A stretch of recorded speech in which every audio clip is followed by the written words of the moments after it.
সালামু আলাইকুম।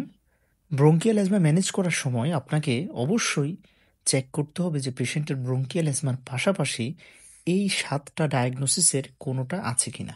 যদি থাকে তাহলে অবশ্যই ব্রঙ্কিয়াল অ্যাজমার ম্যানেজমেন্টের পাশাপাশি আপনাকে এই আন্ডারলাইং ডিজিজগুলোরও ট্রিটমেন্ট দিতে হবে, না হলে ব্রঙ্কিয়াল অ্যাজমাকে ম্যানেজ করতে পারবেন না। এটা হ্যারিসনের একটা রেফারেন্স। যেমন কোনো পেশেন্টের ব্রঙ্কিয়াল অ্যাজমা আছে, ঠিক আছে, আপনি অবশ্যই ভালো করে চেক করবেন পেশেন্টের রাইনোসাইনোসাইটিস, নেজাল পলিপোসিস আছে কিনা। থাকলে আপনাকে কনকমিটেন্টলি তাকে ইন্ট্রানেজাল কর্টিকোস্টেরয়েড স্প্রেও ইউজ করতে হবে। কারণ এই যে নেজাল পলিপোসিস বা রাইনোসাইনোসাইটিসের ট্রিটমেন্ট যদি না করেন, তাহলে ব্রঙ্কিয়াল অ্যাজমার ম্যানেজমেন্ট শুধুমাত্র আপনি ইনহেলার দিয়ে, মন্টেলুকাস দিয়ে পেশেন্টকে ইমপ্রুভ করতে পারবেন না, ঠিক আছে। পেশেন্টের যদি ওবেসিটি থাকে তাকে ওয়েট লস করতে, ডায়েট মডিফিকেশনের জন্য অ্যাডভাইস করতে হবে। কারণ ওবেসিটি থাকলে অ্যাজমা বারবার তার এক্সাসারবেশন হওয়ার ঝুঁকি থাকবে। নাম্বার 3, পেশেন্টের যদি জার্ট থাকে, ভেরি ভেরি ইম্পর্টেন্ট আমাদের দেশের পার্সপেক্টিভে।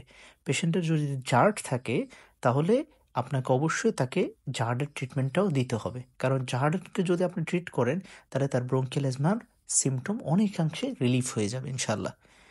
তারপরে পেশেন্টের যদি সিওপিডি থাকে, এটা ওভারল্যাপ সিনড্রোম বলি, পেশেন্টের কনকমিটেন্টলি সিওপিডি অ্যাজমা দুটোই থাকতে পারে। তখন আপনাকে সিওপিডির ম্যানেজমেন্টও ব্রঙ্কিয়াল অ্যাজমার পাশাপাশি আপনাকে স্টার্ট করতে হবে।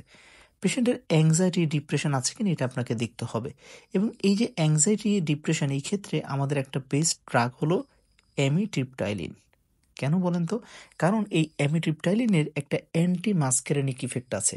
এটা যেমন ডিপ্রেশন কমাবে, পাশাপাশি সে আমাদের M3 রিসেপ্টর ব্লক করেও আমাদেরকে স্লাইটলি ব্রঙ্কোডাইলেটেশন ইফেক্ট দিতে পারে। পেশেন্টের যদি অবস্ট্রাকটিভ স্লিপ অ্যাপনিয়া থাকে, এটাকেও আপনাকে কারেকশন করতে হবে। না হলে আপনি অনলি ব্রঙ্কিয়াল অ্যাজমার ম্যানেজমেন্ট দিলে পেশেন্টের